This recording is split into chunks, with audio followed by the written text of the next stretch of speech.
กินตะกินแล้วกันชิ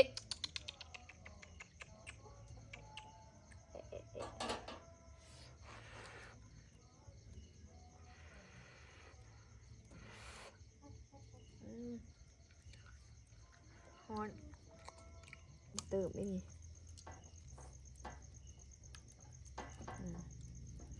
เริ่มละเริ่มแฮมละทุกคนเมื่อกี้น่ะจนตกใจเบิดป้าดังแท้ดังว่าหม้อแบงระเบิดหม้อแปลงระเบิดอันนั้นนะเสาไฟนี่นะป้าบ้อมมือหนึ่งมาแห้งๆกำลังอัน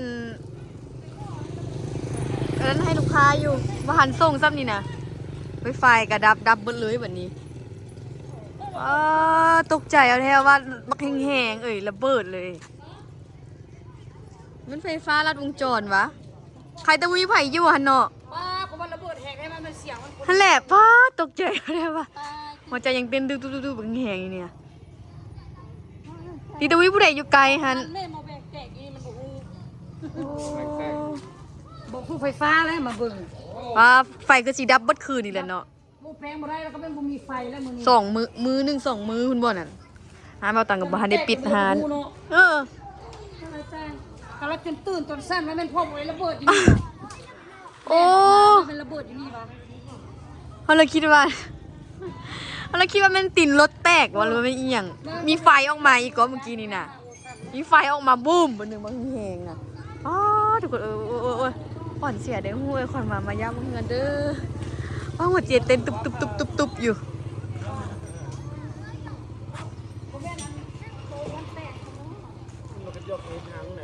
เนาะ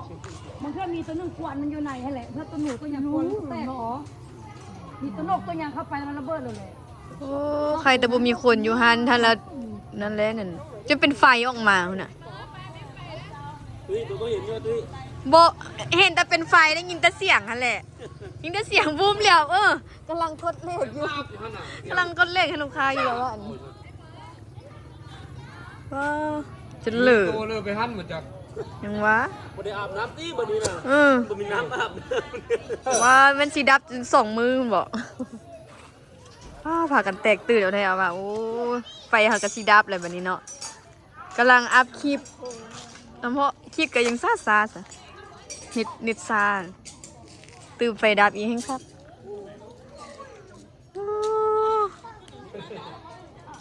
ตื่นเลยเนาะดังเฮงหมดโอ้ดังแท้ดังบักแห้งไฟอีกออกไฟพุ่นน่ะมันก็ดูร่างกายจากใครแต่บ่มีผู้เด้ออยู่แถวนั้นไฟดับเบิดเมืองเลยแบบนี้หม้อแปลงใหญ่หม้อแบงใหญ่นะ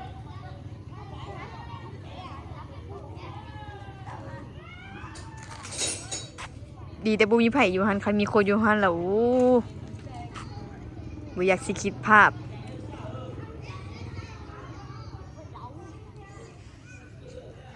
มืดเบลยแบบนี้แถวนี้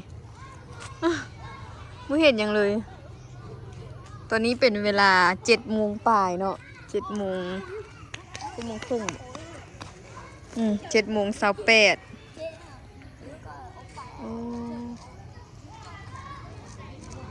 ท้าให้พักสวดเกี่ยวข้องเนาะพวกไฟฟ้ามาแปลงก็คือซีเมนต์มืออื่นมือหือบ่จะสิได้หรือว่ามือไวสุดก็คือซีมืออื่นมือแหละนี่ไฟดับเนาะหม้อแปลงระเบิด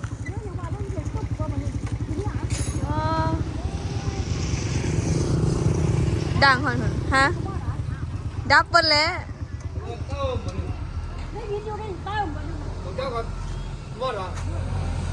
ดับหมดแถวนี้เลยเนาะผู้ใดเส้นนี้เราเป็นดับหมดแล้ว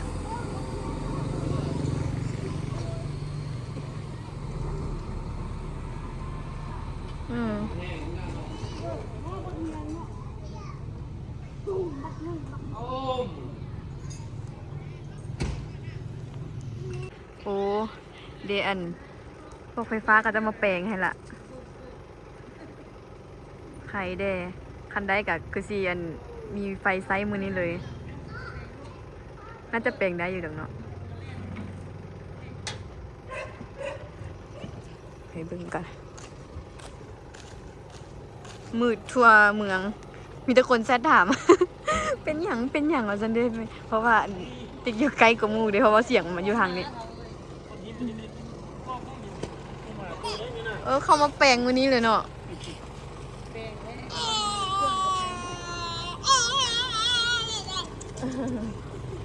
แปลงได้มื้อนี้เลยติ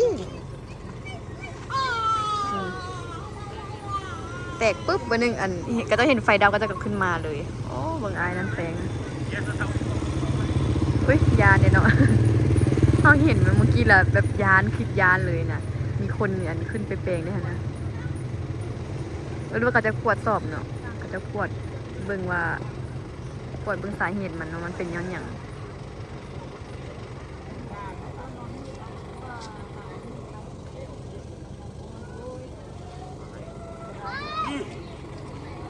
ไข่แดคิดว่าเป็นมื้ออื่นเช้าคุณดอกก็จะจึงสิมา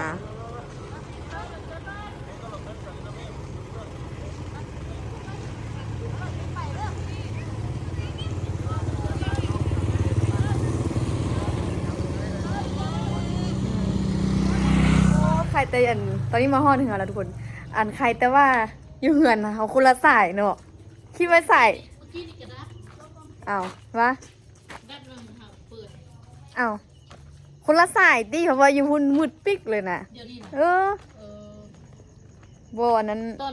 ตอนยินเสียงดังตุ้มพันละมันนี่ก็หอดคือกัน พอดีอีเม ดั ล บแล้วก็เปิดมันเกมบุดเดียวนึงนะ ใครแต่ย่านบ่เป็นสายเดียวกันนี่คันเป็นสายเดียวกันแล้วมันยังบ่มาดอกยังดับหมอแบ่งหันดับว่าซั่นตัวใหญ่หมอแบ่งใหญ่หันแตก มันสด มันดับมันซอดแล้วมันแตกว่าซั่นแล้วบ่มีตัวเปลี่ยนล่ะคือสิได้ทาอยู่แขวงเนาะอยู่แขวงเฟซบูรณ์เพิ่นมาเปลี่ยนให้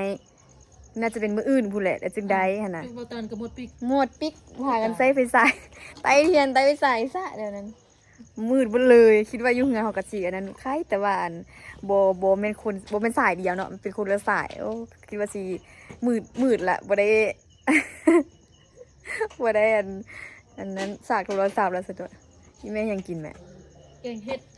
เดี๋ยวเบิ่งอีแม่แกงเห็ดก่อน แกงเห็ด สุกละ เนื้อซิม เบิ่งอีแม่เฮ็ดแกงเฮ็ดกินแรงโอ้เฮ็ดเฮ็ดอีหยังซิมิจิก้านยาวมัน เอาบ่ฮู้ชื่อเนาะว้าวพอดีหิวข้าว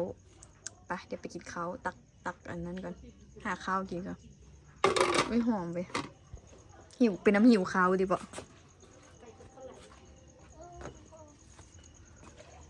กินข้าวอีพ่อมันมานอนป้านอนน้ำเลิกพอนอนน้ำเลิกเบิ่งตัวหมานี่มันมักนั่งเนี่ยนี่เนาะดูนี่นะดูนั่นน่ะ เลี้ยวไปไวโป้บนเลี้ยวโดนี่เลี้ยวไปไว้นั่งคือคนนี่คุณนะยืดอีกโอ้โดนไป นอนปิงไฟนอนปิงไฟ หาข้าวเลยแม่หิวข้าวละ หาแล้วก็กิน เป็นนั่งอีกละ นั่ง คือคนนี่แหละเด้อกินข้าวเจ้าติมันไม่ใช่ปลาแดกว่ะแม่ ใส่หน่อยหนึง คือว่าอันโบเหม็นปันเด้อคือโบที่กินปลาแดกวันเด้อ ใส่หน่อยหนึง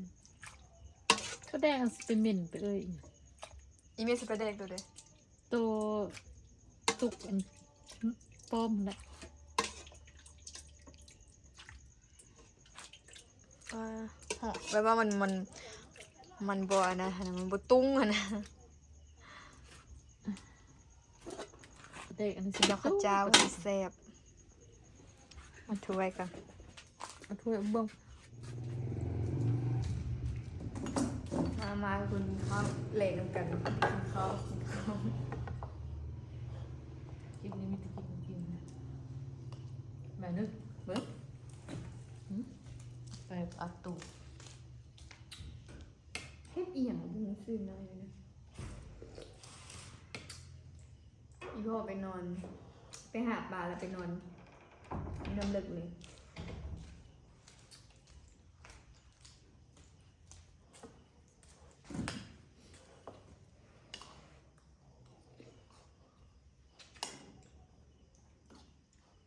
เจียวที่เป็นทีเลยก็ได้เจียวเคน แค้นกินมะเขือ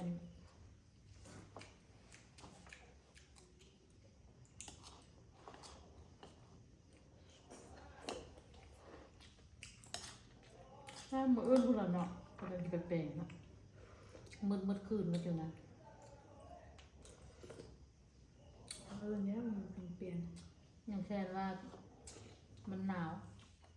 ฉันยำฮอนตาจะนอนได้ นี่แต่มีผู้ใดอยู่กองอ่ะ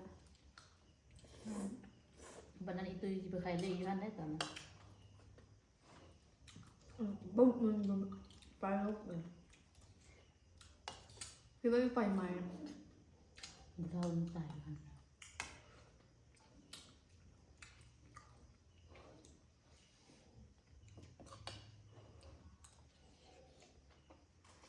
มันซัด แล้วเบื่อมันแห้ง มันคือเดี๋ยวมันคนใจตรงมันจะอ้อจะฟังอีกกัน บุ้ สาม มเดือน มา แล้ว ดึ แม่ งไฟออกอีกตกใจเอาแค่ว่า มันบูฟ่งว่ะไป ว่ามันกันก็แถวนั้นแหละบุ้มมันนึงแล้วก็ดับปิ๊ก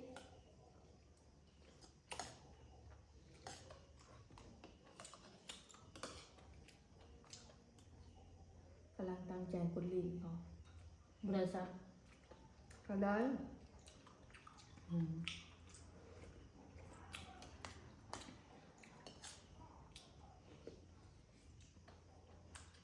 มันไฟรับลงก็ได้เดี๋ยวมันเติมนิดกำลังอัดคลิป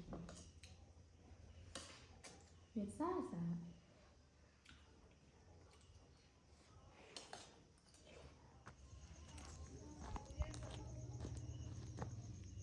ป้าแต่ปีนี้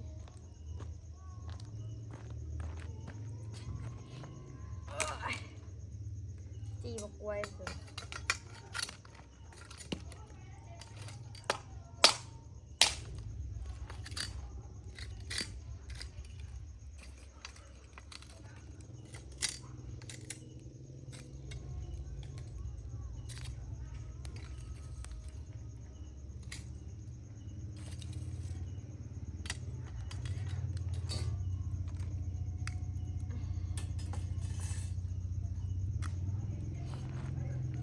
ไว้ยังเหลือ4 หน่วย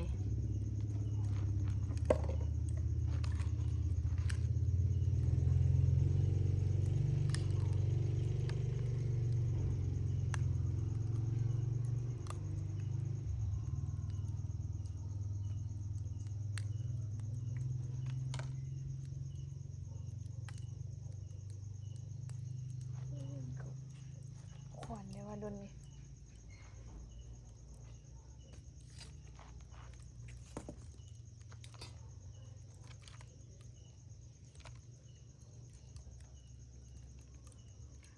มันก็แย่มาเนาะ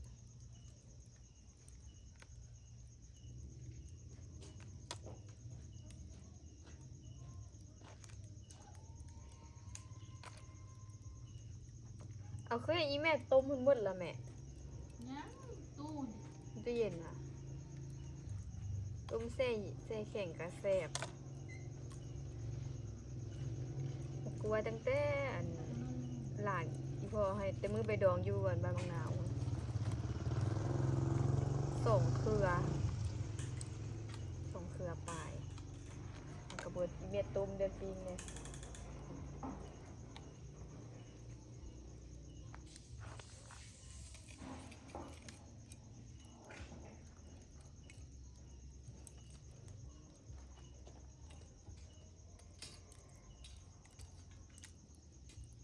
ควัน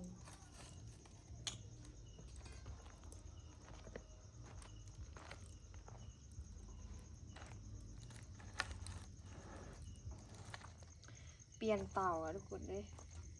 ว่าอันนั้นมันคือจีนานกินนะ เปลี่ยนมาใส่สาวเอ๊ะ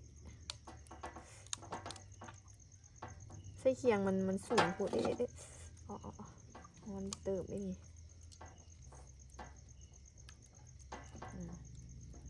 เริ่มละเริ่มแฮมละ4 หน่วยสุกแล้วทุกคนเลยฮ้อนโพดเด็กเอาเล็กขีบมาขีบเอา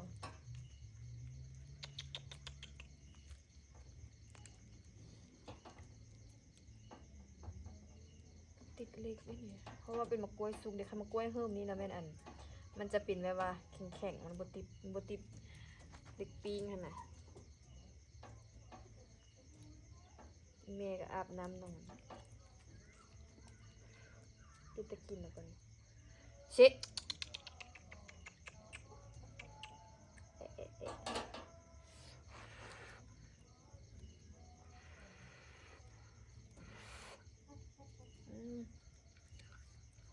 ฮ้อน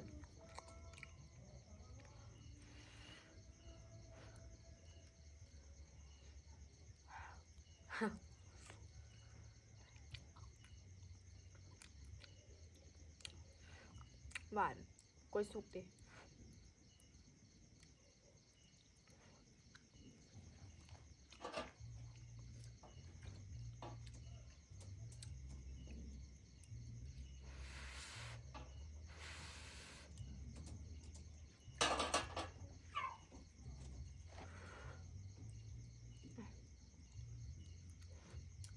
คือแบบอีเมลจริงๆนะ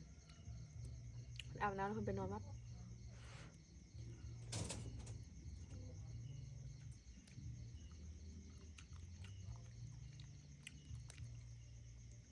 เดี๋ยวนี้มองบนหนาวหลายละไม่เห็นน้ำหมอกลงอ่ะแต่ก็ฮิววีอยู่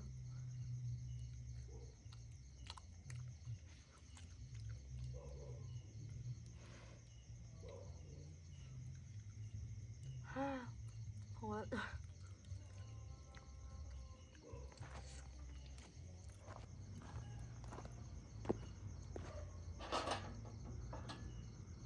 พอดีสุกเหมือนแค่กินไว้เดียวกันยังอิ่มเลยทุกคนเด้อ เพราะว่าอิ่มข้าวแดงอ่ะมากล้วยเซอร์คือว่าอิ่มไว้หน่วยเดียวแน่นตึกเลย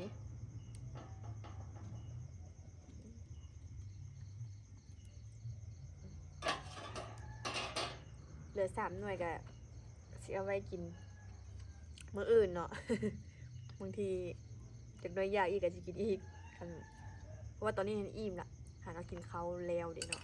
เอาสำหรับคลิปวิดีโอนี้ก็ขอตัวลาทุกคนไปก่อนเด้อฝากทุกคนกดติดตามกดไลค์ส่องติ๊กสาวลาวน้องสาวเด้อทุกคนเพื่อเป็นกำลังใจในการให้คลิปต่อไปเนาะบ๊ายบายไว้เจอกันในคลิปหน้าเด้อ